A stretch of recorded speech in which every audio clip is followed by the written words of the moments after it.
s'il a raison, c'est quelque chose qui change radicalement notre compréhension du vivant pour des décennies et des décennies. On voit des formes non adaptatives absolument partout, pas seulement dans les feuilles.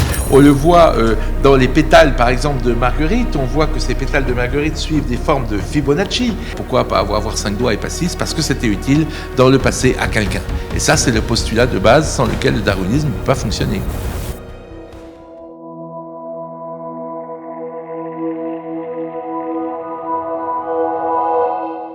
Donc d'abord, je remercie d'abord l'Espace Bernanos de nous accueillir pour, en ce qui me concerne, c'est la première fois. Et je remercie tout particulièrement Olivier de Bonassis, assis ici. Olivier Bonassis et l'association Marie de Nazareth, et Guy Trédaniel, assis à côté des éditions Guy Trédaniel, qui avec l'Université interdisciplinaire de Paris se sont associés pour vous proposer cette soirée avec donc le professeur Michael Denton, de passage en France pour le lancement de son nouveau livre « Darwin en crise ». Alors, ce soir, c'est assez spécial. Vous savez que je vais prendre un risque.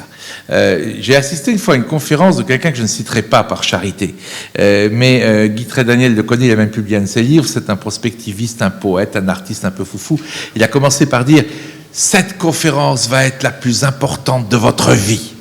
Et j'ai jamais vu un public aussi frustré parce que c'est une des conférences les plus nulles que j'ai jamais vues. Il a absolument rien dit. Il avait commencé par dire c'est la conférence la plus importante de votre vie. Donc moi je vais être prudent, je vais dire c'est l'une des conférences les plus importantes de votre vie à laquelle vous allez assister. J'espère que ça ne portera pas malheur et que vous ne serez pas trop déçus après. Pourquoi c'est une des conférences d'une extrême importance ? Pour le dire de façon un peu plus modeste, parce que justement, c'est quelque chose qui peut révolutionner complètement notre vision du vivant.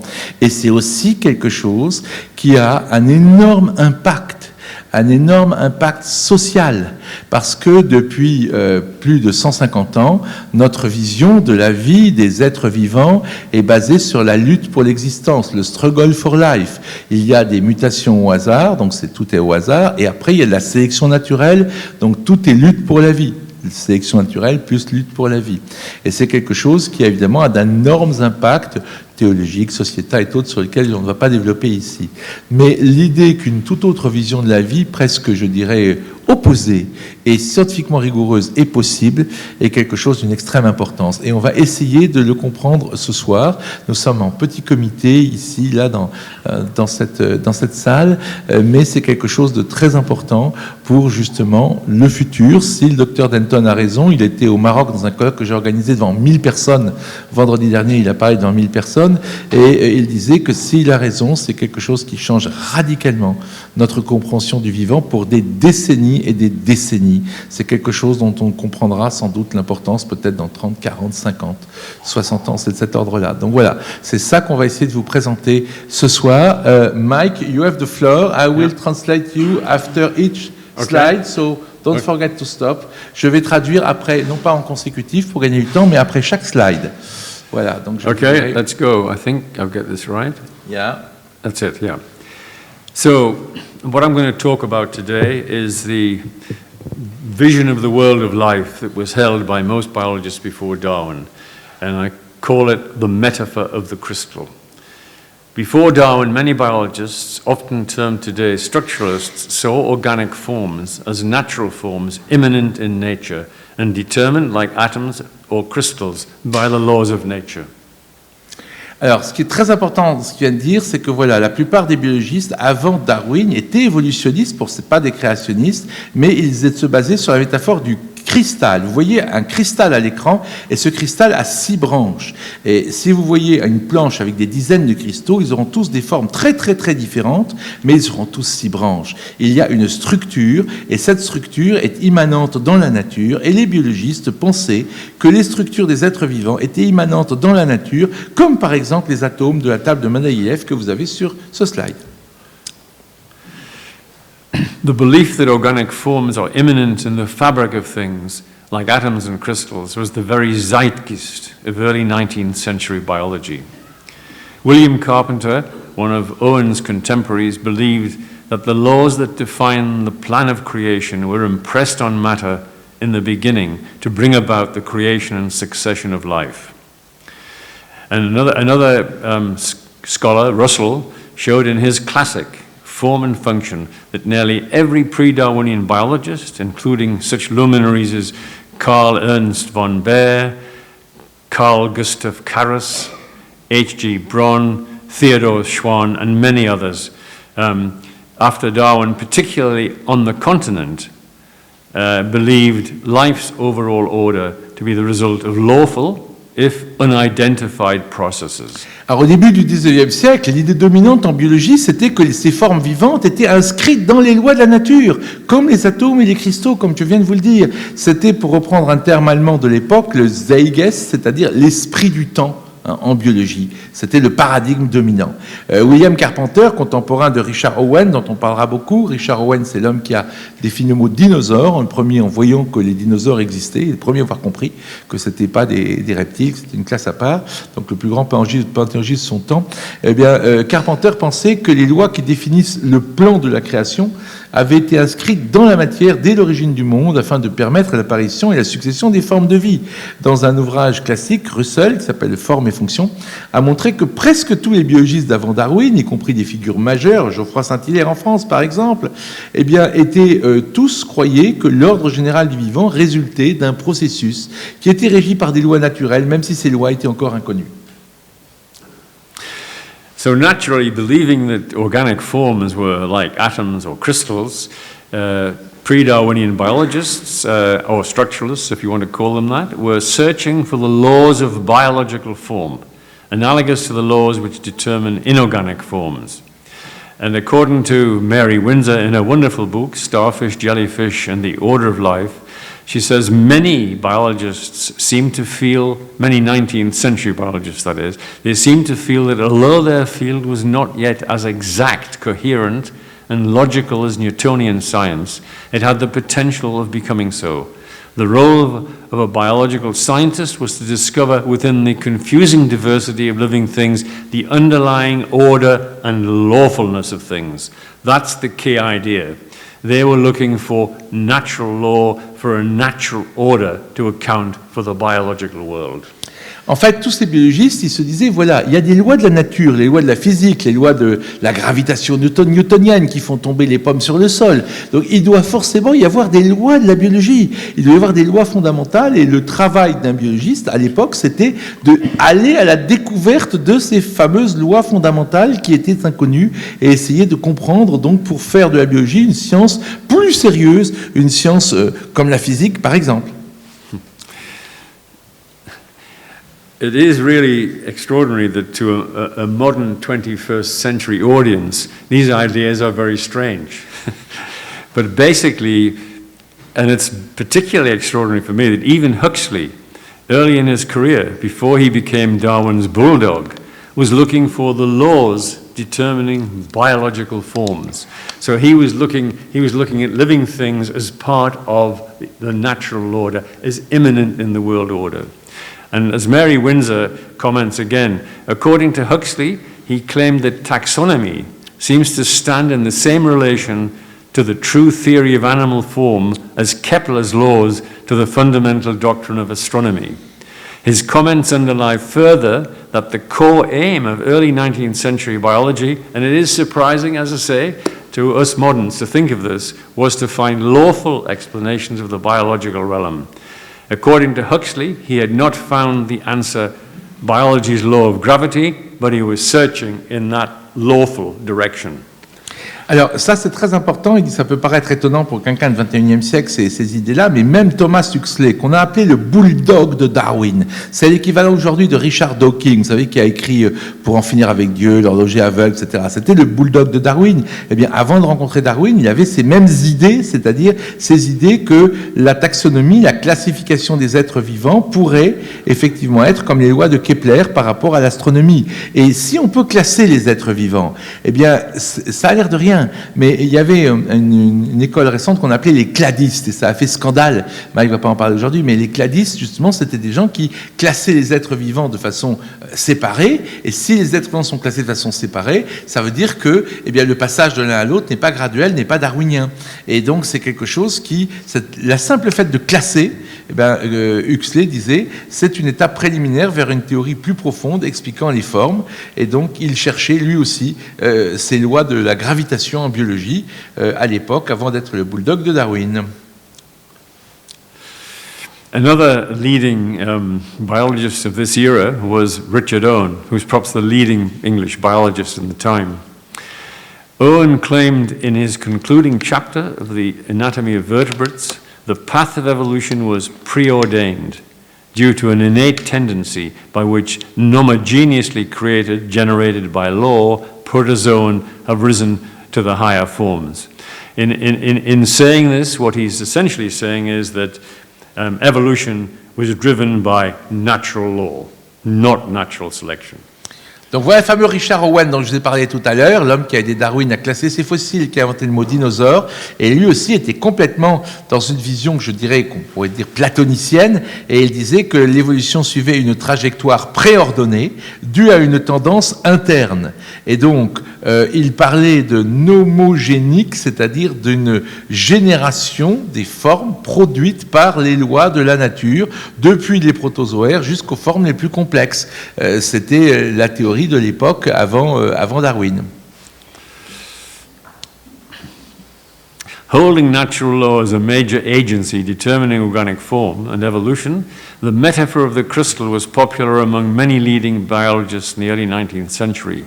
And no less a figure of Theodor Schwann, who was the proposer of the cell theory, no less, in the last chapter of his Microscopical Researches wrote, "The process of crystallization in inorganic nature is the nearest analog of the formation of cells.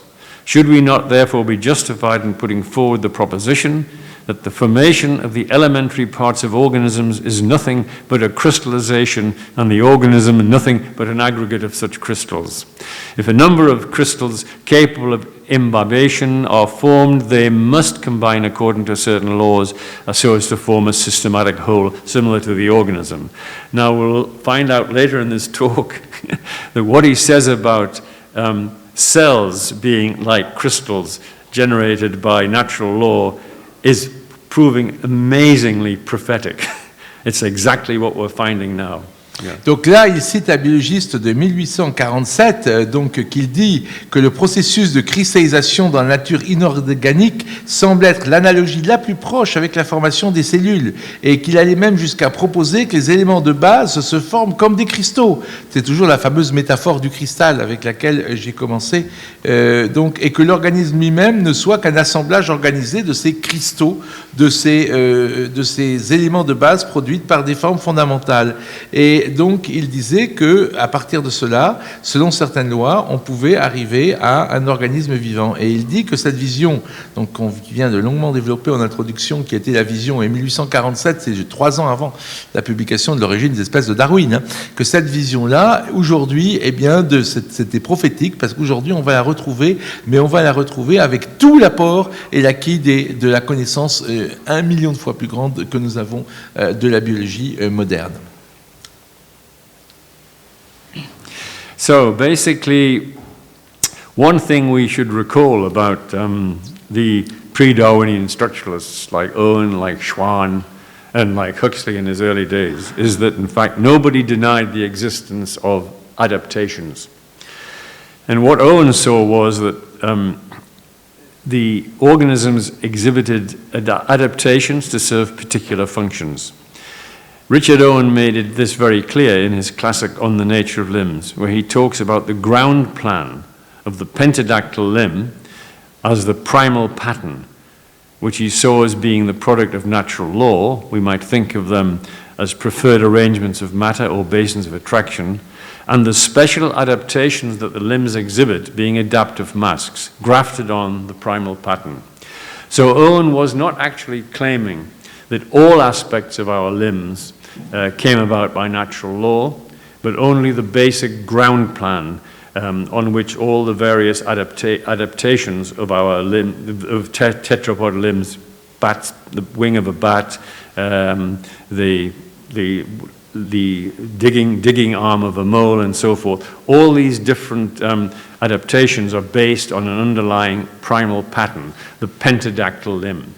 So he claimed that, in fact, he looked upon the primal patterns as being part of the natural order generated by natural law, but he didn't deny that the adaptations might have come about by some other means.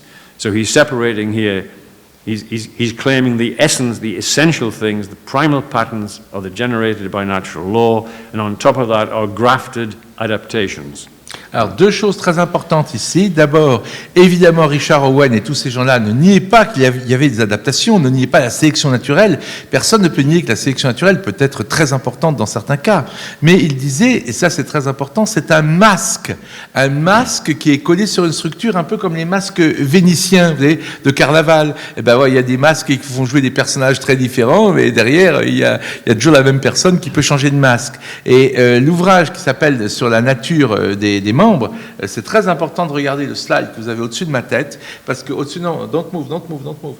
Au-dessus de ma tête, vous avez un bras de chauve-souris, une aile d'oiseau, l'homme, et vous avez quelque chose un peu comme une taupe, un mammifère qui s'enfouisseur. Eh bien, vous voyez ici que la structure est exactement la même de base, alors que, justement, les utilisations de cette structure, amenées par les masques de la sélection naturelle, les masques adaptatifs, sont complètement différents. Regardez à quel point, par exemple, la structure de la main d'une aile de chauve-souris est différente de nous. Et pourtant, la structure est exactement la même. Il y a A, B, C, D, E, F, G, H partout, etc. Vous le retrouverez partout, vous voyez. C'est ça, c'est-à-dire qu'en fait, ce qui est incroyable, c'est que ça a changé de façon absolument incroyable au niveau de la forme, mais la structure résiste, la structure ne veut pas changer, elle est inscrite dans la loi de la nature, il n'y a rien à faire, malgré qu'il y ait des dizaines de millions d'années entre l'ancêtre commun de tous ces êtres vivants et nous, voyez-vous. Et donc ça, c'est quelque chose, évidemment, de très très important pour comprendre la suite, et qui avait été déjà vu par Richard Owen. Alors pour info, c'est lui qui a créé le Muséum national d'histoire naturelle en Angleterre, et il y a quelques décennies, on a viré sa statue pour mettre la statue de Darwin à la place. Donc Michael Denton milite pour qu'on le réhabilite un peu. Voilà. Suivant. And interestingly, Goethe also had the same perception as Owen. He saw primal patterns as the fundamental sort of designs of living things on which was grafted adaptive masks. Goethe's view was similar to Owen's. Goethe also asserted the primacy of primal patterns, but like Owen conceded the vital, if secondary, role of adaptation, saying, for example, we can best see this in the species of seal, whose exterior has taken on a great deal of fish character. That's the adaptive form or the adaptive mask, while its skeleton, its formal structure, still represents the perfect quadruped. Alors, ce qui est intéressant, c'est que Goethe, qui est connu comme un poète, était aussi un passionné de biologie et qu'il était structuraliste et qu'il a fait remarquer, par exemple, que le phoque a la structure interne absolument d'un quadrupède, alors qu'il est, évidemment, dans un environnement type poisson. Je rajouterai, parce que vous avez bien compris que je ne fais pas une traduction consécutive mot à mot, mais que j'essaie de vous aider à comprendre ces idées-là, je rajouterai qu'il y a une autre prédiction de Goethe incroyable qui a été vérifiée il y a une vingtaine d'années. Goethe avait dit que tous les organes d'une fleur étaient des feuilles modifiées. Ce qui paraît normal pour un pétale, mais qui paraît fou pour le pistil ou pour l'étamine, qui n'ont rien à voir avec la forme d'une feuille. Eh bien, si on knock out, si on empêche l'expression de 3 gènes, on a une fleur qui est entièrement composée, y compris le pistil et l'étamine, transformée en petites feuilles. Nature a été obligé de titrer il y a de cela 25 ans. Goethe avait raison. En fait, les fleurs sont toutes les composants d'une fleur sont toutes des feuilles modifiées. Quand on voit un truc qui a été ridiculisé pendant 200 ans et qui revient à la mode à cause de la génétique la plus récente, ça doit faire tilt dans notre tête. Suivant. And now we come to the Darwinian Revolution. After 1859, the metaphor of the crystal, 1859 when Darwin published The Origin of Species, the metaphor of the crystal, structuralism, was replaced by a new metaphor, the metaphor of the watch, or functionalism. And natural selection replaced natural law as the major determinant of organic form and the primary agency of biological evolution. This was a huge historic revolution, one of the greatest revolutions in Western thought. From the idea of that everything that the biological world was built into nature, that the primal patterns were like atoms and crystals. Suddenly, this metaphor of the crystal was replaced by the metaphor of the watch with huge intellectual, philosophical, and theological implications. Et il y a un peu plus de 160 ans, s'est produit une extraordinaire mutation. Darwin est arrivé avec sa fameuse publication de l'origine des espèces, et la métaphore de l'horloge, qu'on va développer dans un instant, rassurez-vous, a remplacé la métaphore du cristal. Et Denton vient de dire que c'est un des changements intellectuels les plus forts, les plus violents de l'histoire de l'Occident. According to the new post-Darwinian metaphor of the watch, organisms are not natural forms, but in essence contingent assemblages of adaptive components, analogous to machines, put together gradually, adaptive bit by the blind watchmaker natural selection. Thus, according to Darwinism, the order of life is external to nature and imposed from without. Donc en fait, dans cette nouvelle métaphore, donc la vision post-darwinienne, les organismes ne sont plus des formes naturelles inscrites dans la nature, comme on a vu depuis le début de cette conférence dans l'introduction. Ils sont vus comme des assemblages contingents de pièces adaptatives, un peu comme des machines construites comme cette horloge progressivement, morceau par morceau, non pas par un horloger qui serait Dieu, mais par l'horloger de l'aveugle. C'est le titre d'un livre de Richard Dawkins, qui est aujourd'hui le plus grand disciple de Darwin et du néo-darwinisme. Il a fait un livre, L'horloger aveugle. La nature semble être créée par un horloger, mais en fait c'est un leurre. Il n'y a pas d'horloger, c'est la sélection naturelle. D'ailleurs, Darwin appelait la sélection naturelle ma divinité. Et donc, dans la perspective darwinienne, l'ordre du vivant, eh bien, il résulte de cette accumulation d'adaptations successives. Les êtres vivants sont comme ça, mais ils auraient pu être complètement autrement, parce que c'est contingent, c'est comme une montre, on peut faire une montre comme ça, mais on peut faire des montres complètement différentes, c'est contingent, ça dépend de l'horloger. Et ici, ça dépend de l'horloger aveugle, de la sélection naturelle, et c'est ça l'idée fondamentale, donc, qui oppose d'un côté des êtres vivants qui sont inscrits dans la nature, comme on l'a vu, à des êtres vivants contingents. Et la grande question, bien sûr, c'est qui a raison. But there's a problem in explaining everything in terms of natural selection, because it necessitates a major precondition, functionalism or pan-adaptationalism, because natural selection will only work as the main causal agent in evolution, creating both the primal patterns and the adaptive masks, if all or the great majority of the order in living organisms is there to serve some function or served some function in the past in ancestral organisms. This is the Achilles heel of the Darwinian worldview. Mais le darwinisme fait une prédiction extrêmement forte et extrêmement violente et difficile à réaliser. Il dit, voilà, tout ce que nous avons en nous, par exemple 5 doigts là, c'est qu'il y a un ancêtre très très lointain qui a été sélectionné parce que pour lui, 5 doigts, c'était plus efficace que 4 ou que 6. Donc toutes les caractéristiques des êtres vivants, ce sont des caractéristiques qui viennent de l'adaptationnisme, ce qu'il appelle le pan-adaptationnisme, adaptationalisme. C'est les êtres vivants ont été, toutes nos caractéristiques ont été sélectionnées à un moment ou à un autre d'évolution, il y a très très très longtemps, on ne sait pas pourquoi, mais elles ont été sélectionnées parce que c'était utile pour un de nos ancêtres. Et donc nous héritons de ces caractéristiques, même si elles ne sont pas utiles pour nous. Pourquoi pas avoir 5 doigts et pas 6? Parce que c'était utile dans le passé à quelqu'un. Et ça, c'est le postulat de base sans lequel le darwinisme ne peut pas fonctionner.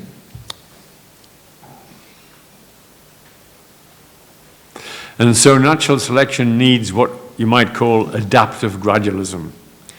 The essential need for a long series of adaptive intermediates if cumulative selection is to be the creative agency responsible for the assembly of all the complex adaptive structures in nature was acknowledged by Darwin in many places in the origin.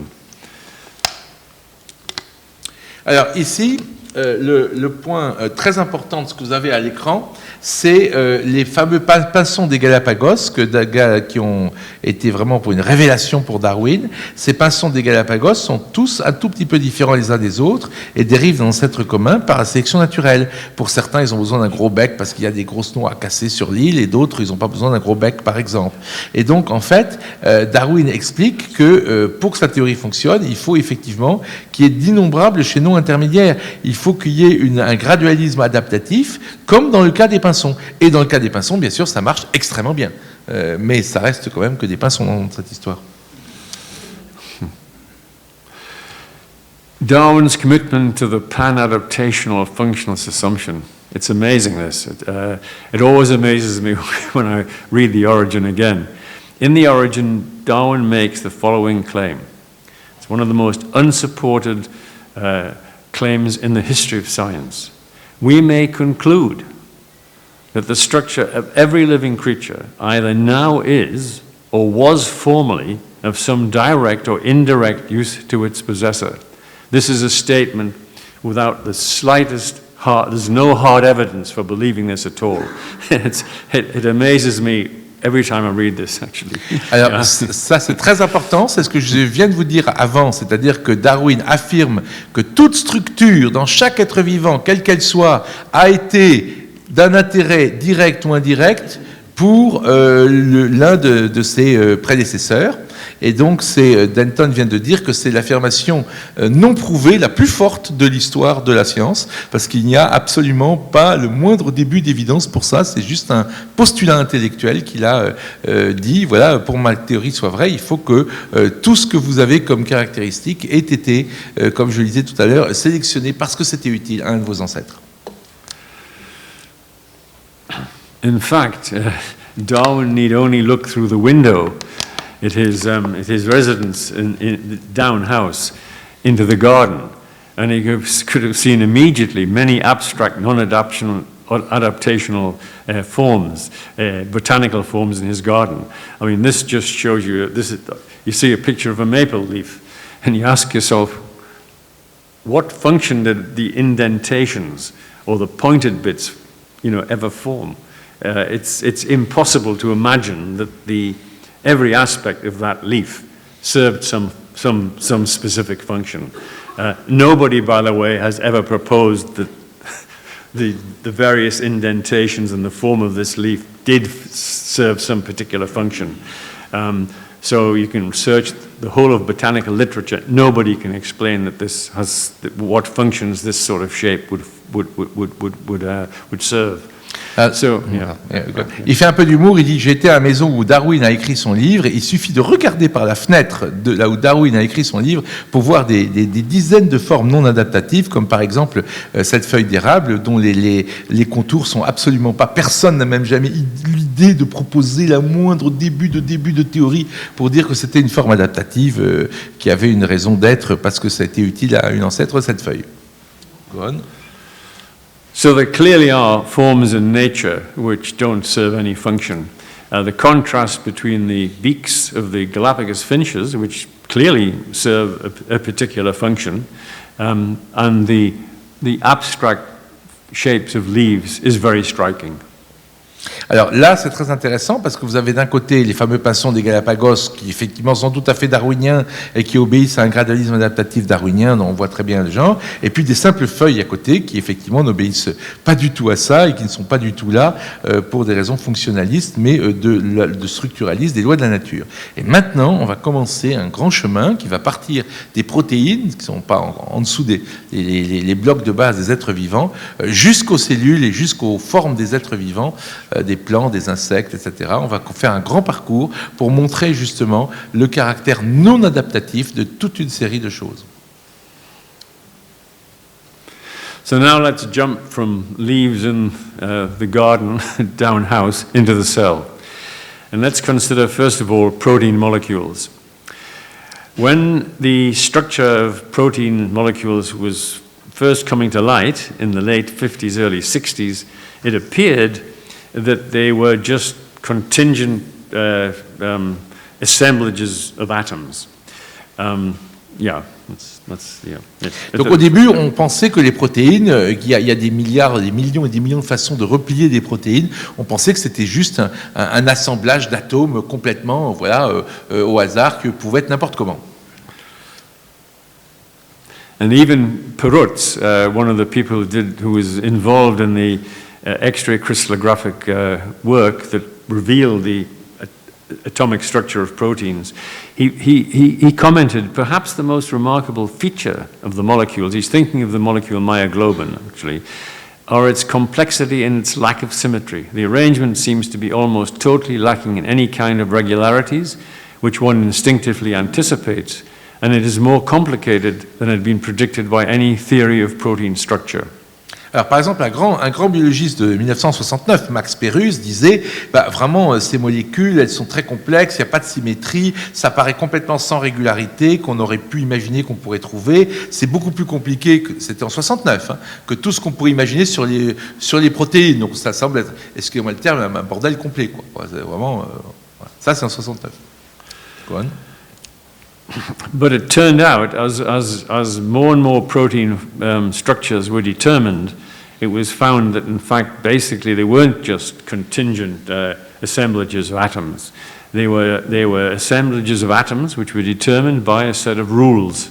Laws of form, would you believe, laws of protein folding.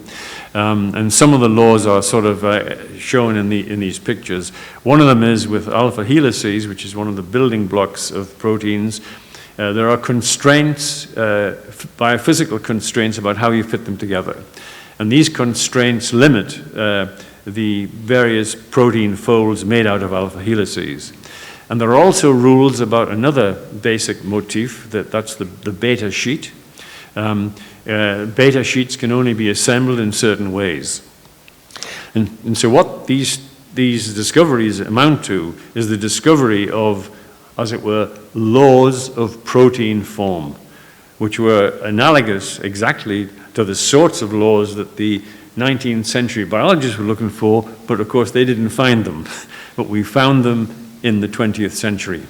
Et patatras, dans le domaine de recherche qui est justement, entre autres, l'un des domaines de recherche de Michael Denton, on a découvert en fait des lois de forme des protéines. Vous voyez au-dessus de Denton, ça ressemble presque à des cristaux, là, ce qu'on voit. Et en fait, on s'est rendu compte que les protéines pouvaient se replier en fait dans une millier de formes différentes seulement. Ça fait un alphabet de 1000 lettres. C'est beaucoup 1000 lettres au lieu de 26, mais c'est seulement 1000 lettres. Alors qu'en fait, en théorie, il y aurait 10 millions de possibilités de replier l'ensemble des protéines, et il n'y en a que 1000 qui fonctionnent, parce que justement il y a des logiques de pliage, il y a des logiques d'assemblage que vous voyez au-dessus de la tête de maille qui sont comme des cristaux, et vous allez le voir encore plus sur la slide suivante. Yep. You can go. Yeah. So the laws of protein form lead towards what is in effect a periodic table of protein folds in conformity with pre-Darwinian biology. Et c'est exactement ce que les biologistes pré-darwiniens cherchaient. Alors, je ne vais pas détailler tout ce qui a marqué là parce qu'on n'a pas le temps, mais vous avez ici ce qu'on appelle des repliements des protéines en alpha, hélice alpha, en feuillet bêta, vous voyez. Vous avez l'alpha d'un côté, le bêta de l'autre. Vous avez des tonneaux, des timbarelles, etc. Bref, ce sont des lettres que vous avez à l'écran. Ce que vous avez là, ce sont des lettres de protéines. Et donc, vous avez maintenant un alphabet de protéines qui est parfaitement, évidemment, compris et analysé. Mais c'est récent, parce qu'en 69, les gens pensaient encore que les protéines, ça pouvait être n'importe quoi. Donc, on a découvert dans les blocs de base des êtres vivants exactement ce que, en fait, les biologistes pré-darwiniens cherchaient, c'est-à-dire une logique de construction avec un nombre limité de formes. Yeah, and this is a paper, a nature letter I wrote after I had it. For me, realizing that the protein folds were a set of natural forms was like a road to Damascus experience for me. And I can remember the very moment when it suddenly dawned on me that the basic building blocks of proteins were a set of natural forms determined by laws of form. It was a tremendous experience, and I remember the very corridor I was walking down when it suddenly occurred to me. Anyway, to read out something, these are quotes, I think, from the paper. Yes. Protein folds found in nature represent a finite set of built-in Platonic forms. Protein functions are secondary adaptations of this set of primary immutable natural forms. This is an echo of Owen, of course. The primal pattern is the fold, and each fold has some adaptive mask imposed upon it. If forms as complex as the protein folds are intrinsic features of nature, might not some of the higher architecture of life also be determined by physical law? If it does turn out that a substantial amount of higher biological form is natural, then the implication will be radical and far-reaching. It will mean that physical laws have had a much greater role in the evolution of biological form than is generally assumed. And it will mean a return to the pre-Darwinian conception that underlying the diversity of life is a finite set of natural forms that will recur over and over again anywhere in the cosmos where there is carbon-based life. Alors ça, c'est très important. C'est un article que Mike a publié, donc, qui est un véritable programme de recherche en 2001, donc il y a 25 ans, dans la plus grande revue scientifique du monde, Nature. Et il a décrit qu'il a une espèce d'épiphanie quelques mois auparavant. C'est-à-dire qu'il a soudain réalisé, effectivement, que les protéines faisaient un alphabet. Et donc, il a publié cet article. Et l'idée, c'est qu'effectivement, pour ceux qui le connaissent, peut-être il y aura des questions là-dessus, son livre de 1985, donc publié en France en 89 puis en 92 chez Flammarion, l'évolution, une théorie en crise, a fait de lui quelqu'un qui a été discuté et critiqué ou applaudi dans le monde entier. Mais en fait, depuis, il a fait du chemin, il a changé un certain nombre d'idées, on pourrait y revenir, justement parce qu'il a réalisé l'idée structuraliste qu'il n'avait pas à l'époque. Et quand il a réalisé cela, il a publié cet article où il dit que les protéines, le repliement des protéines, donc les formes de protéines, comme on vient de le dire, qui sont dans la nature, représentent un ensemble fini de formes platoniques, et que les fonctions des protéines, c'est les adaptations secondaires de cet alphabet primaire immuable de forme naturelle. Et que si les formes aussi complexes que le repliement des protéines sont des formes qui sont inscrites dans les lois de la nature, est-ce qu'on ne peut pas imaginer, et c'est le début d'une quête, voyez-vous, que bien, les formes plus complexes de vie, comme les cellules par exemple, soient aussi inscrites dans les lois de la nature. C'est ça qu'il disait dans Nature en 2001. Extraordinaire que ça a été publié quand même. Et il dit que si ça, il conclut l'article en disant que si effectivement on arrive à démontrer que des formes biologiques plus évoluées que les protéines, comme les cellules, voire les plans des organismes supérieurs, sont naturelles, cela aura des implications incroyables, qui iront très loin, qui seront radicales. Cela voudra dire que les lois physiques ont joué un rôle beaucoup plus grand dans l'évolution des formes biologiques que ce qu'on a généralement assumé, et cela voudra dire un retour à la conception pré-darwinienne qu'on a vue et détaillée tout à l'heure, qui dit que derrière toute la diversité de la nature, il y a un ensemble fini de formes naturelles qui reviendront encore et encore partout dans le cosmos et dans l'univers, où il y aura des formes de vie basées sur le carbone. Donc il y a une production extrêmement forte ici. Si on trouve une forme de vie extraterrestre, il y aura peut-être des formes de vie extraterrestres très différentes des formes de vie sur Terre, mais il y aura des formes de vie qui seront exactement les mêmes formes de vie, en gros, que l'on trouvera sur Terre, parce que justement, l'idée, c'est qu'il y a des formes de vie qui sont inscrites dans les lois de la nature. Elles ne sont pas peut-être toutes exprimées sur Terre, mais il suffirait de trouver un chat, pas forcément un homme, mais un chat ou un chien sur la photo qu'on recevrait d'une civilisation extraterrestre pour démontrer définitivement la fin d'une vision darwinienne. You can go. Okay. So now let's leave the level of the cell for a bit and consider again higher organismic forms. Because when you look at the world of life, you are struck by the apparently non-adaptive patterns that are seen everywhere in the biological domain. It's not just leaves, or the venation, the veins in an insect wing, or the number of petals on a daisy, or the staggering complex tests, silicon tests of radiolarian, which are a microorganism. You see non-adaptive pattern everywhere.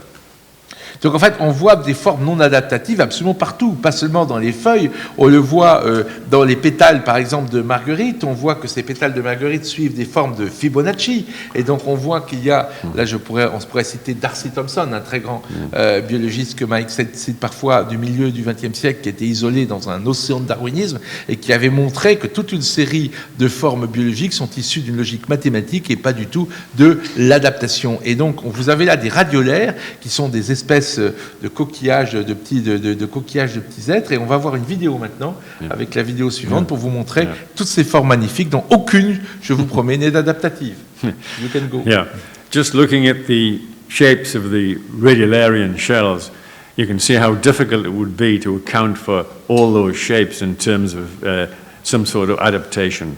And here we go. For the video. Yes, it's the next one, isn't it? That's it. Vous voyez? Donc là, vous avez la démonstration de ce que je vous disais tout à l'heure, c'est que vous avez des formes incroyables, dont aucune n'est adaptative, et qui toutes correspondent à des logiques mathématiques, à des suites de Fibonacci, à des nombres, etc. Voilà, donc ça, c'est quelque chose de tout à fait intéressant et original que nous montre Mike. On continue. Yep. Please go. On passe aux fleurs. Okay.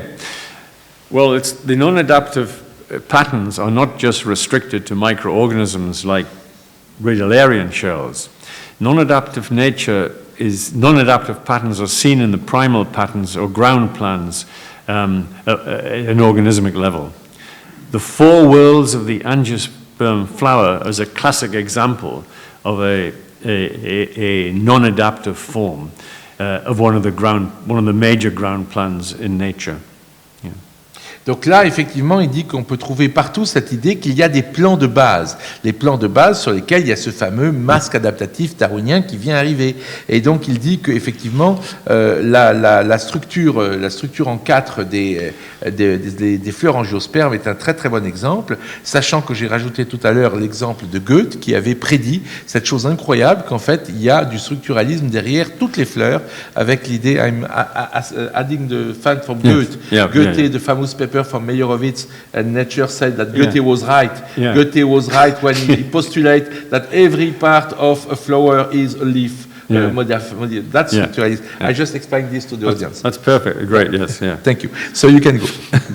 Now, another very important step. You can go to the next slide. It's okay. I'm a fan of Goethe too. Yes, absolutely. Okay. You mentioned it, but you mentioned it for the seal, not for the flower. For the seal, yeah. Okay. Go on.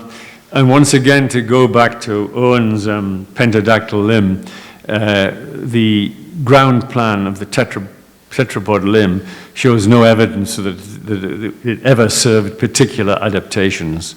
When you look at the phalanges, you find that, in fact, from the distal to the proximal, there's a slight increase in size, and this occurs in all the digits. In the thumb, there are two, and digit 1, the thumb, there are two phalanges. And exactly the same pattern is used as the basic ground plan for the foot. Oui, no, that's okay.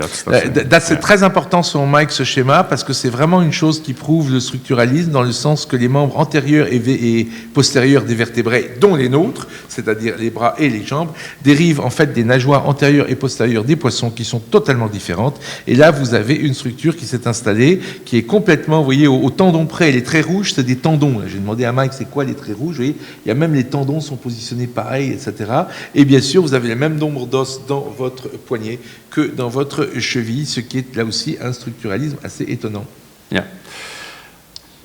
And then you come to, for example, another ground plan, which is the ground plan of the insects, which has been invariant for 300 million years in all insects. All insects possess a head, a thorax, an abdomen, 2 pairs of wings, 3 thoracic segments, 6 legs, 5 segments to each leg, 1 pair of antennae, 4 mouth parts, 8 to 10 abdominal segments.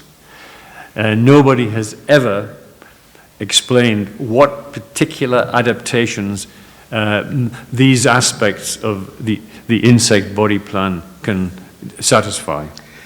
Là, vous voyez que le plan de base des insectes est extrêmement semblable malgré des formes incroyablement différentes et que personne n'a jamais été fichu d'expliquer pourquoi ceci serait arrivé d'une façon adaptative. Il va maintenant détailler un peu plus, comme vous allez voir, certains de ces plans dans les insectes. Exactement comme tout à l'heure, vous avez, rappelez-vous la chauve-souris, la taupe, nous, etc. Vous allez voir.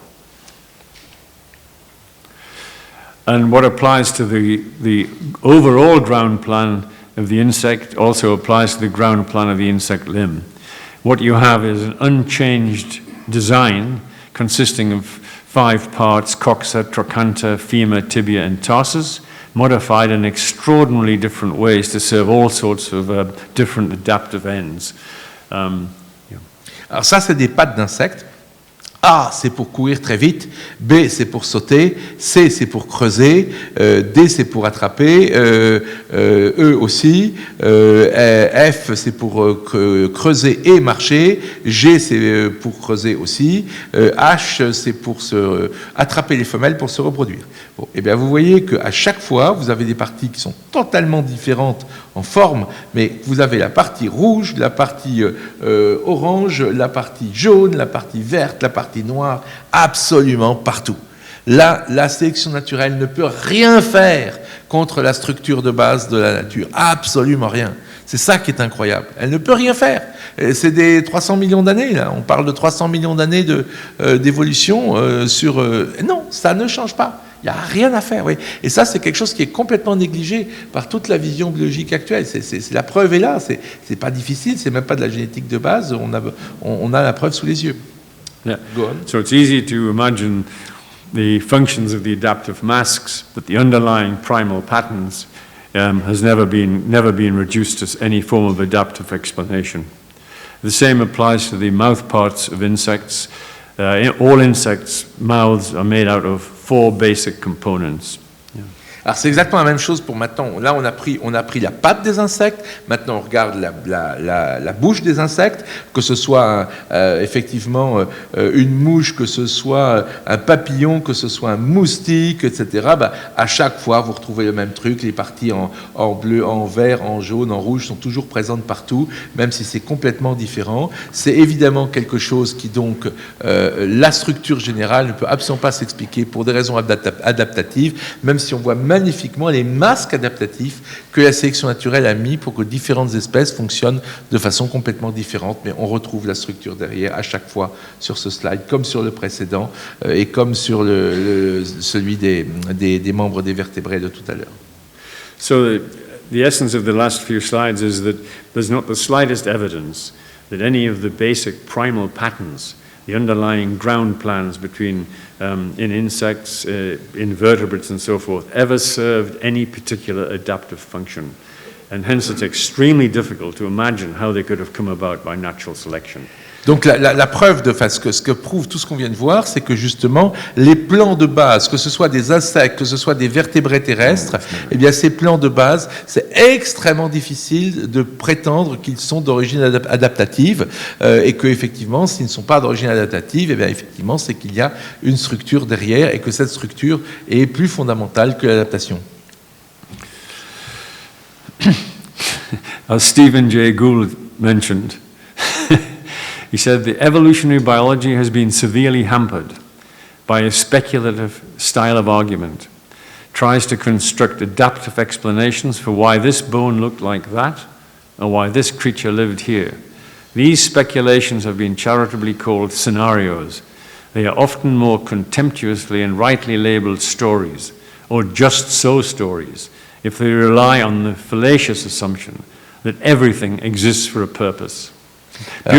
Beautifully put by Stephen Jay Gould. Alors c'est très intéressant parce que Stephen Jay Gould est un des plus grands paléontologistes du XXe siècle, du début du XXIe, et il était tout à fait darwinien, et en plus il était marxiste. Comme je l'ai dit récemment aux émissions de Radio Courtoisie, grâce à monsieur qui est là, il y a des marxistes honnêtes. C'est un scoop. S'il y a des marxistes honnêtes, effectivement, grâce à, je l'ai dit à Richard de Sèze là-bas, oui, parce qu'il dit, voilà, la biologie évolutive a été gravement entravée par un style d'argumentation spéculative qui tente de construire les explications adaptatives qui n'existent pas, ça c'est moi qui rajoute, pour expliquer pourquoi tel os a telle forme ou pourquoi telle créature vit ici. Ces spéculations ont été charitablement appelées des scénarios. Elles sont souvent, à juste titre, qualifiées de façon plus méprisante d'histoire ou de just so story en anglais, c'est-à-dire on va dire des contes de fées, quoi. Just so story, ça peut se traduire par un conte de fées en fait. Et donc que Richard Kipling avait fait une très jolie série de just so story comme ça, expliquant pourquoi l'éléphant avait une trompe. C'est parce qu'il y avait un crocodile qui avait tiré sur la trompe d'un bébé éléphant et que l'éléphant avait lutté. Il avait raconté des just so story qui étaient des contes de légende, et donc c'est pour ça que c'est la part de Gould, c'est quand même très très violent de dire ça sur l'idée du programme de recherche, en fait, qui est le programme de recherche de centre du darwinisme. So, just to summarize where we're at in the talk now is basically the fact that nobody's ever reduced the basic ground plans and never provided a convincing adaptive explanation for them does support the notion that they've arisen in some other way, not natural selection to serve a function, but perhaps by natural law. So it doesn't prove that the primal patterns are there by natural law, but it's a major feature which is very supportive of that notion. Alors pour l'instant, on n'a pas la preuve que les formes de base de la nature, ces fameux ground plants, ces plans d'organisation sont là par les lois naturelles, mais c'est quelque chose qui va tout à fait dans ce sens, à ce niveau de l'exposé.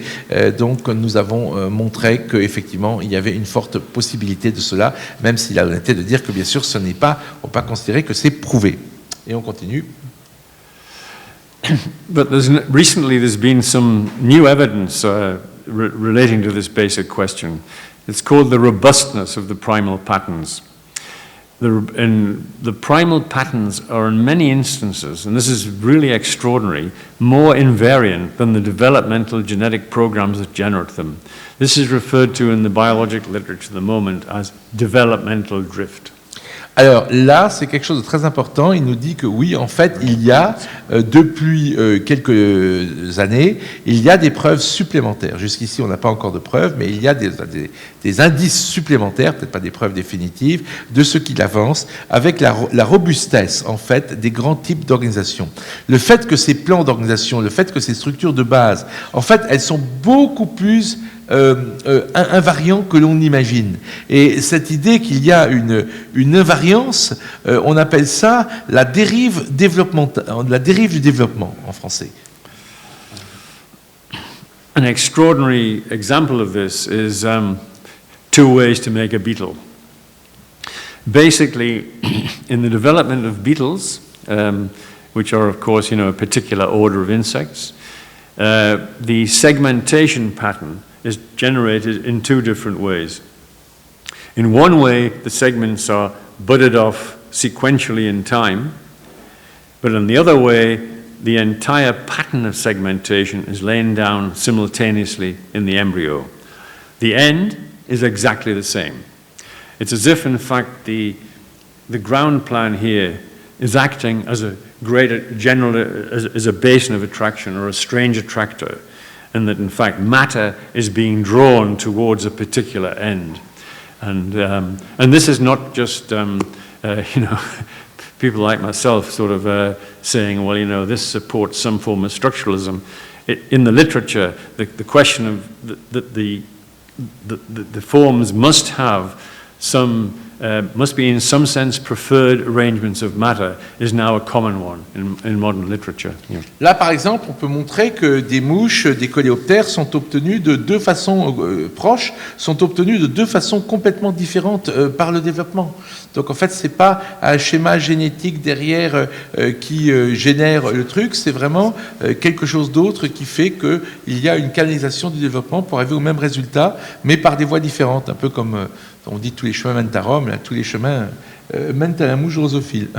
So on top of the non-adaptive appearance of the basic ground plans, we now have evidence of their strange robustness as well, which is all pointing back to the pre-Darwinian conception that these primal patterns are something special in the natural order. Go on, yeah. I will translate after this slide. Just to make some comments about developmental drift. Gunther Wagner, one of the leading authorities in this area, makes the point. Developmental mechanisms and pathways have a tendency to shift under the continuing presence of the developmental types. The genetic machinery that produces segments in grasshoppers is in important ways different from that in a fruit fly. Genes which are essential for segmentation in fruit flies are not even expressed in grasshoppers, even skipped and Fritz. Donc là, effectivement, nous sommes sur ce fameux idée du développement qu'il vient, c'est le cas de le dire, de développer, et qu'il nous dit qu'en fait, un expert mondial dans le domaine dit que les mécanismes de développement ont une tendance à être là, même si la machinerie génétique qui les produit n'est pas forcément... Enfin, ils sont plus stables, pardon, que la mécanique génétique qui les produise. Et par exemple, il dit que dans les sauterelles, nous avons une machinerie génétique qui produit des segments, c'est ce qu'on a vu tout à l'heure avec les deux types de mouches, de façon tout à fait différente que dans la mouche classique. Et les gènes, en fait, qui sont essentiels pour la segmentation dans la mouche à fruits, ne sont même pas exprimés chez la sauterelle. Et donc, ça veut dire, encore une fois, et ça c'est aussi la grande vision de Denton, que la génétique, le programme génétique, l'ADN, ça joue un rôle, mais il y reviendra, ça joue le rôle, en fait, de faire des briques fondamentales.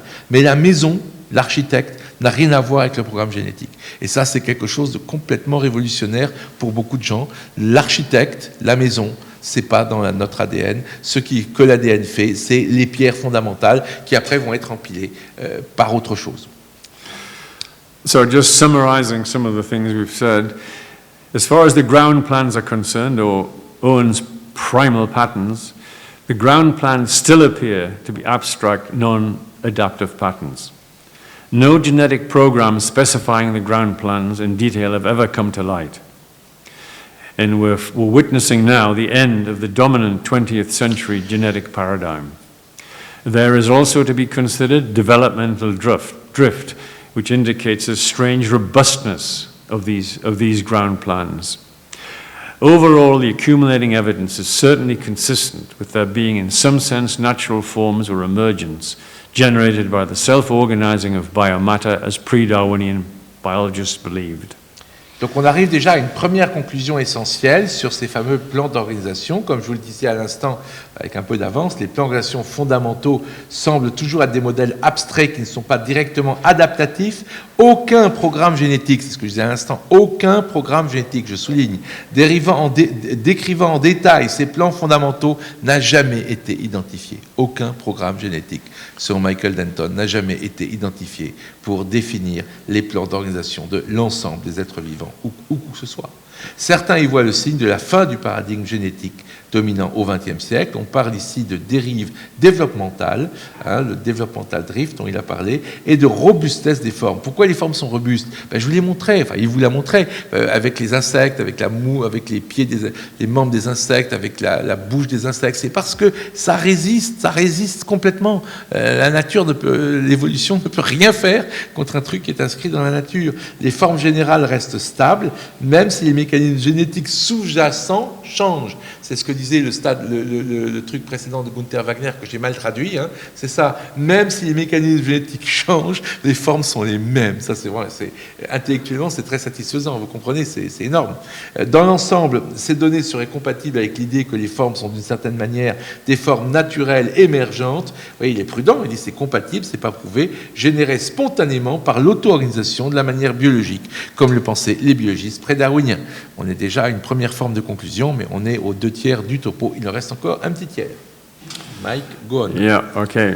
So returning now back to the cell, the cell membrane is perhaps the most explicit example of organic forms assembled spontaneously by self-organization and not by natural selection. How does the cell membrane come about? Well, it comes about because of the hydrophobic force.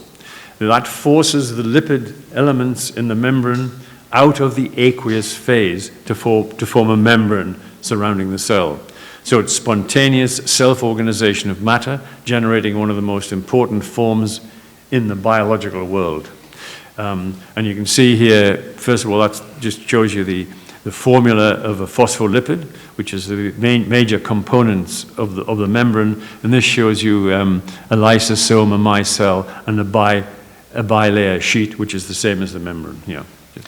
Donc il nous dit que les membranes sont sans doute, les membranes des cellules sont la forme de façon explicite et clair, l'exemple le plus explicite de formes organiques qui sont assemblées spontanément par l'auto-organisation et non pas par la sélection naturelle, entre autres sous le fait qu'il y a des éléments qui sont hydrophobiques, qui ne supportent pas l'eau, et donc ils se protègent de l'eau en se repliant, et ils forment des membranes comme cela. Donc vous avez des éléments qui sont au contraire hydrophiles et d'autres qui sont hydrophobes, et donc ils vont s'associer à l'opposé, un peu comme des aimants, si vous voulez, hein. Ils sont attirés et d'autres repoussés, et donc vous avez des structures comme cela qui se forment naturellement. And fascinating experiments have been carried out, and in fact you can get a number of lipid forms, not just the classic cell membrane, you can get other lipid forms by just changing the concentration of lipids in water. You can get all sorts of different forms. And these are all self-organized. You don't need genetic programs. They're spontaneously arising by the self-organization of matter in slightly different situations. Oui, enfin, il dit que ça fait partie des exemples tout à fait étonnants que l'on peut avoir justement pas seulement la couche de lipides, la bicouche de lipides, c'est-à-dire le truc qu'on a vu avant qui est simple, mais qu'on peut avoir des trucs beaucoup plus complexes, des formes beaucoup plus complexes, comme celles qui sont sur cette image en haut par exemple, et qui sont produites également par des questions de loi naturelle et pas du tout de sélection. D'autres exemples donc. And so, just considering the cell membrane, this is undoubtedly the most important organic form in the biological world, and it's a natural form. It's spontaneously generated by the self-organization of phospholipids in an aqueous environment. And it's an amazing system. It self-repairs, it self-forms. It's able to incorporate proteins as ion and molecular gates in its structure, and it's also got electrical properties because it's an insulator, and so you can build nerve cells and indeed a nervous system is all inherent in this basic structure, and it is undoubtedly, I think, the most important organic form in the world, and it's a pure, perfect example of, in fact, a primal pattern which is generated by self-organization of matter and not by natural selection. And it illustrates not only is it a primal pattern generated by natural law, but it's also got lots of adaptations which give different parts of the membrane, and different membranes indeed quite different properties. And these are the adaptive masks of Owen. So here we have in the cell 150, 200 years after Owen's conception of primal patterns and adaptive masks, here we have the most important form in the biological world, a perfect exemplar of the structuralist conception of nature formed by primal patterns generated by natural law and adaptations imposed upon them. Là, Michael Denton a fait une affirmation très forte. Il vient de dire, voilà, la membrane cellulaire qui est la forme organique la plus importante dans le monde biologique, parce que sans membrane cellulaire, il n'y a aucune forme de vie qui existerait. Eh bien, c'est quelque chose de naturel, pardon. Il y a de l'adaptation, il en a parlé. Il y a des masques adaptatifs pour certaines des fonctionnalités de cette membrane cellulaire que l'on voit. Mais, et on va voir pourquoi dans quelques instants, ça le scoop, vous allez voir, eh bien, on a des raisons de penser que c'est vraiment une forme naturelle inscrite dans les lois de la nature et qui se fait par des lois de la nature. So the question arises is, in fact, might cells themselves be natural forms? That's my own belief. The evidence for this is that many cytoplasmic forms arise by self-organization of particular categories of matter and may be defined as natural forms, like the cell membrane. And there's no evidence that the global form of whole cells is determined by morphogenes or genetic programs, as you might expect if cells were, in fact, watch-like contingent arrangements of elements, of matter. And then the evidence that self-organization can generate very complex cytoplasmic forms. Alors voilà, donc on a parlé de la membrane comme forme naturelle, on passe à l'étape au-dessus. Est-ce que les cellules ne sont pas elles aussi des formes naturelles? Il y a de nombreuses formes observées à l'intérieur des cellules, dans le cytoplasme, apparaissent par l'auto-organisation de certaines catégories de matière. Attendez un instant, vous comprendrez mieux. Elles pourraient donc être considérées comme des formes naturelles. Il n'existe pas de preuve que la forme globale d'une cellule entière soit déterminée par un programme génétique quelconque. Et des expériences montrent à l'inverse que l'auto-organisation peut produire des structures cytoplasmiques très complexes. Bon. In fact, recent work has some very interesting experiments have been carried out recently showing the spontaneous emergence of cell-like organization in Xenopus egg extracts. That self-organization of the cytoplasm can occur on the cellular level in terms of both scale and complexity underscores the importance of non-genetic, non-externally imposed information inherent in the components of the cytoplasm. Alors ça, c'est quelque chose de très intéressant et très important. Je dis qu'on allait avoir des preuves. Là, c'est l'émergence d'une structure semblable à une cellule dans des œufs de grenouilles qui ont été écrasés, complètement écrasés. L'auto-organisation du cytoplasme peut se produire à l'échelle cellulaire, tant en termes de taille que de complexité, disent les auteurs de cet article, ce qui souligne l'importance d'informations non génétiques. Inhérentes aux composants du cytoplasme. C'est eux qui le disent.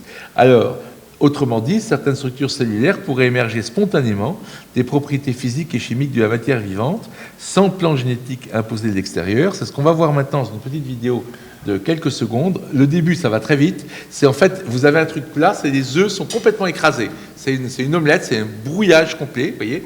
Et très vite, vous allez voir que les œufs, sous l'influence du cytoplasme, vont. Vous pouvez lancer la vidéo. OK, we go. Les œufs vont se mettre à. Il faut appuyer, ouais, c'est là.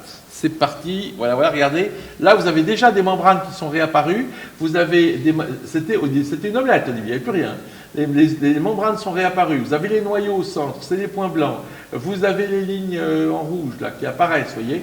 Et vous avez déjà, alors, ce ne sont pas des œufs fonctionnels, mais on a déjà reconstitué des cellules avec des œufs en prenant des œufs qu'on a complètement écrasés. Et maintenant, on va regarder en gros plan ce qui se passe. Vous voyez, là, on voit vraiment, là aussi, vous voyez, la cellule, la membrane de la cellule avec le noyau à l'intérieur.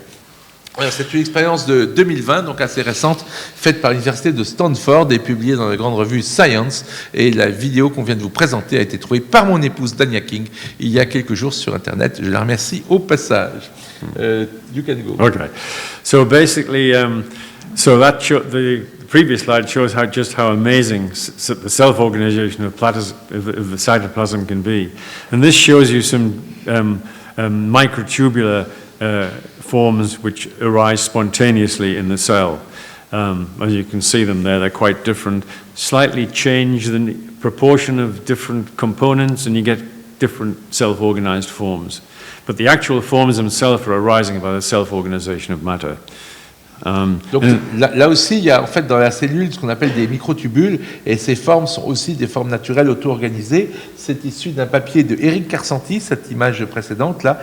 Éric Karsenty est un très grand biologiste, tout à fait classique et respecté, qui a écrit un article sur l'auto-organisation dans la biologie cellulaire. Et cet article, que Mike montre les figures, mais je connais cet article, il y a des citations extrêmement intéressantes là aussi contre l'idée que l'adaptation et la sélection naturelle soient les forces principales de l'évolution par un biologiste tout à fait classique, donc darwinien a priori. The most spectacular example of this is the Spindle Apparatus, which is in a self-organized microtubular form, and this arises from the self-organization of microtubules and molecular motors. Donc, la rencontre de microtubules avec des moteurs moléculaires dans la cellule vous fait par exemple cette structure-là qui apparaît comme une forme naturelle, toujours chez Karsenty. And now we return to my favorite cell, the rod photoreceptor, which I studied for quite a few years, looking at the genetics looking for mutational patterns in the cells. And as I said in an interview earlier to this presentation, it was the failure to find morphogenes or a genetic program specifying the complexity of the cell, which convinced me that there were other factors there were other factors causing the formation of the cell, and these factors must have been, in the end, some form of self-organization of the cellular constituents.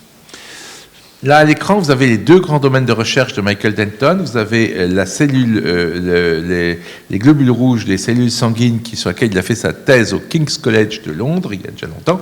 Et après, son travail principal en tant qu'expert mondial de la génétique des yeux sur les photorécepteurs, donc les cellules photoréceptrices dans l'œil des mammifères. Et il a dit que ce qui l'a poussé justement vers le structuralisme, c'est de comprendre qu'il n'y avait aucune spécification génétique de ce genre de structure. Yeah. On se rapproche de la conclusion.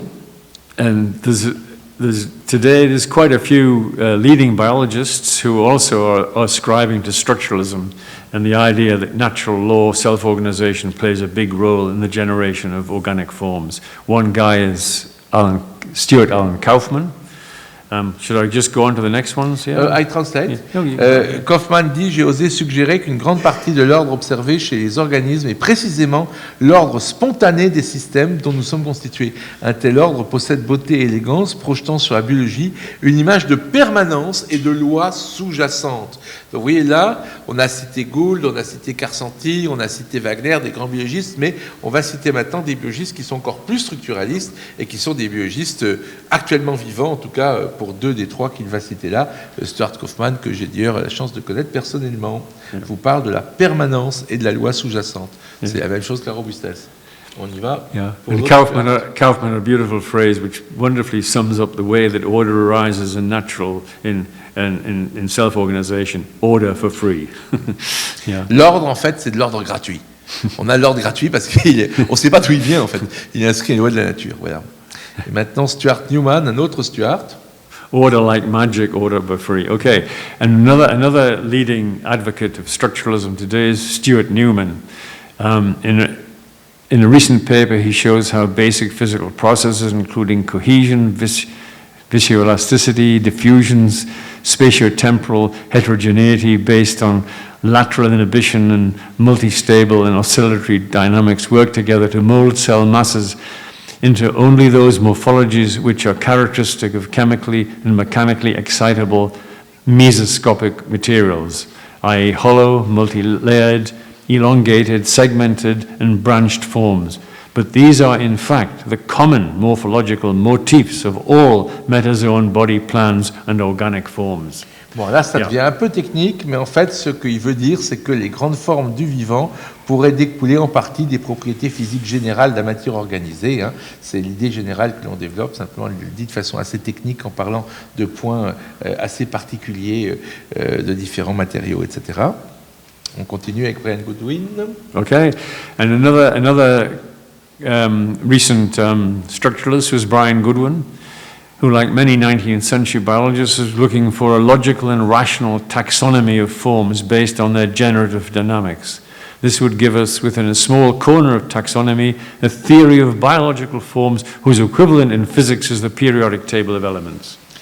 On retrouve exactement la même idée que Mike se fait l'avocat depuis le début, qu'en fait, en regardant une taxonomie rationnelle des êtres vivants, fondée sur la façon dont ils sont générés, eh bien, on aurait une table périodique des éléments. On aurait en fait exactement cette idée, donc d'un ensemble limité de formes fondamentales, déterminées par des lois générales, comme la table des atomes, des éléments périodiques.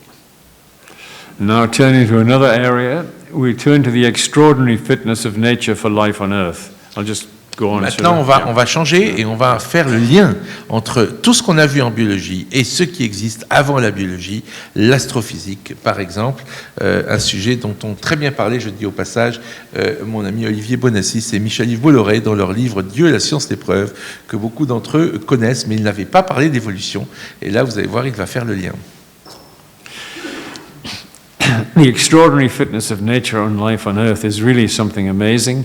A series of stunning advances in biochemistry, astrophysics, earth sciences during the 20th century revealed a most unexpected, exacting fine-tuning of the laws of nature for carbon-based life as it exists on Earth, and even for advanced terrestrial aerobic life forms like ourselves.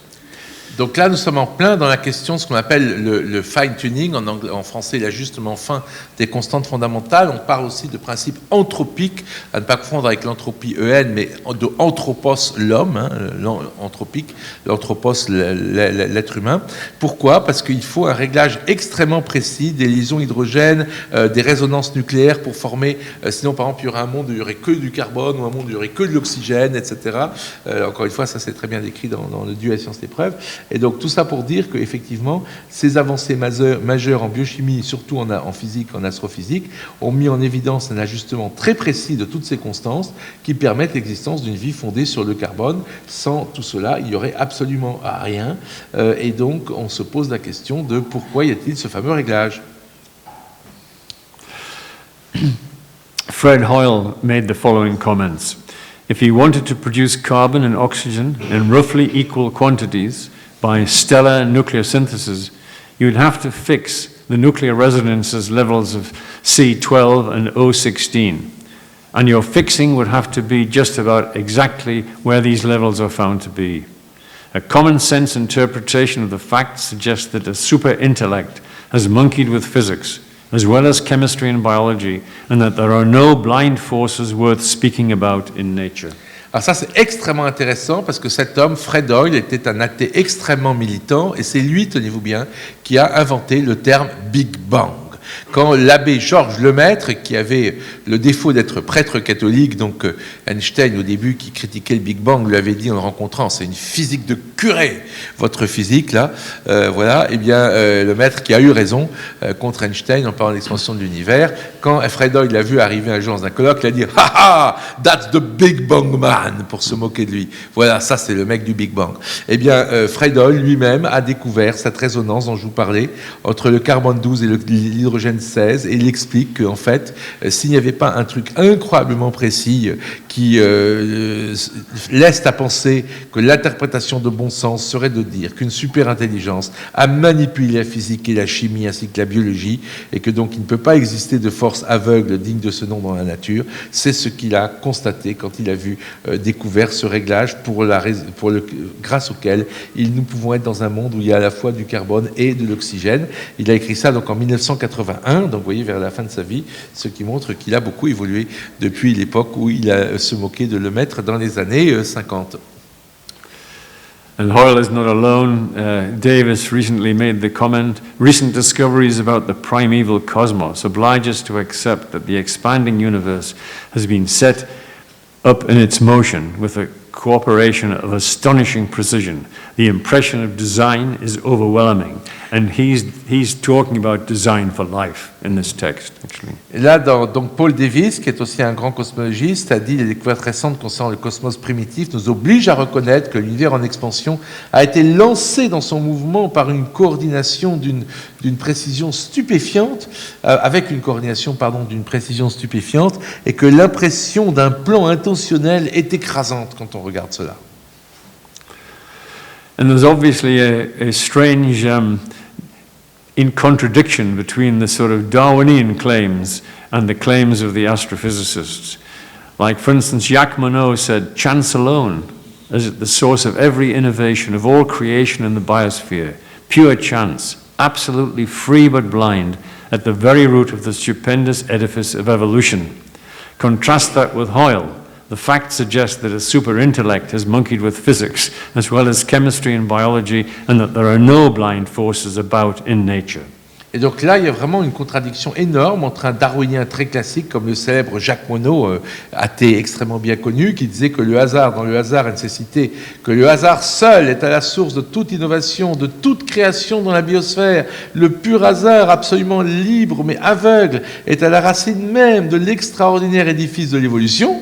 Contre Fred Hoyle qui vient de dire, non, les faits suggèrent qu'une super intelligence a manipulé la physique ainsi que la chimie et la biologie et qu'il n'existe pas de force aveugle digne de ce nom dans la nature. There's a great incongruity between Darwinism in the context of the fine-tuning. New support for Owen and the structuralist paradigm. If the laws of nature are so environmentally fit for life, then might they not be fit also, as pre-Darwinian biologists believed, to generate, via the self-organization of matter, or the laws of form, those same forms of life for which the environment has been so wondrously fine-tuned. Oui. It's almost impossible to escape that inference. Yeah. Donc, en fait, là, c'est quelque chose de très, très important, et ce sera la pré-conclusion. C'est-à-dire, ils viennent nous dire, voilà, en fait, à partir du moment où on voit qu'il y a ce réglage fin extraordinaire, donc que personne ne nie aujourd'hui dans les lois qui donnent de cosmologie, qui permettent d'arriver jusqu'à les building blocks, les briques de base, comme l'oxygène et le carbone, etc., dont nous avons besoin pour la vie, eh bien, si les lois de la nature sont si remarquablement ajustées pour permettre cela, est-ce qu'elles ne pourraient pas être également, comme le pensaient les biologistes pré-darwiniens comme Richard Owen, être ajustées pour générer les formes de vie par le même procédé, par un procédé d'auto-organisation de la matière grâce à des lois des formes inscrites dans les lois de la nature. Autrement dit, si l'environnement cosmique est finement réglé pour la vie, les lois physiques, eh bien, là aussi, ne pourraient-elles pas non seulement produire les constantes fondamentales de la nature, mais aussi toutes les grandes formes des êtres vivants. So in conclusion, the laws of nature exhibit a stunning level of fine-tuning for life on Earth. Not all biological order is adaptive. At the subcellular and cellular level, the self-organization of particular categories of matter and not natural selection has now been shown to play a major causal role in the generation of an increasing number of unique natural forms, organic forms. The absence of transitional forms and the saltational origin of the vast majority of type-defining novelties is far more consistent with the claim that the self-organization of matter, rather than natural selection, is the main causal agency in the evolution of the major types of life on Earth. Donc, on va conclure sur, effectivement, plusieurs points. Donc, les lois de la nature présentent un niveau étonnant de fine-tuning, de réglages fins qui permettent l'existence de la vie sur Terre. C'est l'astrophysique qui nous le dit. Tout l'ordre biologique n'est pas nécessairement adaptatif, c'est-à-dire issu d'une sélection pour une fonction précise. Il y a toute une série d'ordres biologiques qui ne sont pas adaptatifs, comme nous l'avons vu tout au long de cette conférence. Au niveau sous-cellulaire, dans les membranes, etc., et au niveau cellulaire, il a été montré que l'auto-organisation de certaines catégories de matière et non la sélection naturelle, pensez à nos œufs de grenouille écrasés qui retrouvent spontanément sous l'influence du cytoplasme des formes d'œufs et de cellules après avoir été complètement écrasés, et cela en 45 minutes, vous l'avez vu en accéléré bien sûr. Eh bien donc, ce n'est pas la sélection naturelle, ce sont des formes d'auto-organisation de certaines catégories de matière qui jouent un rôle causal majeur dans la formation d'un nombre croissant de structures originales. Et l'absence de nombreuses formes transitionnelles continues, vous savez, les formes transitionnelles, c'est comme les becs de pinson, là. Eh bien, évidemment, le fait qu'il y ait beaucoup d'apparitions brusques dans l'histoire de la vie, et que même on peut montrer que ce n'est pas un manque de fossiles, on peut montrer que cette apparition brusque est nécessaire parce qu'il n'y a pas d'intermédiaire techniquement possible. C'est comme vous ne pouvez pas faire une voiture qui soit moitié traction avant, moitié traction arrière. Hein. Elle est ou traction avant, ou traction arrière, ou 4x4, mais elle ne sera pas... Voilà. Vous ne pourrez pas faire moitié traction avant, moitié traction arrière. Vous voyez, il y a des cas où c'est techniquement impossible. Eh bien, l'apparition relativement brusque, et ça c'est très développé dans son livre, donc Darwin en crise, de la plupart des grandes innovations définissant les types biologiques et seraient plus compatibles, il est prudent, oui, avec l'idée que l'auto-organisation de la matière plutôt que la sélection naturelle constitue le moteur principal de l'évolution des grands groupes du vivant. Et c'est ça qu'il faut retenir, hein, c'est nettement plus compatible ce qu'on vient de dire avec l'idée que l'auto-organisation de la matière plutôt que la sélection naturelle, donc une évolution par loi naturelle plutôt que par sélection naturelle.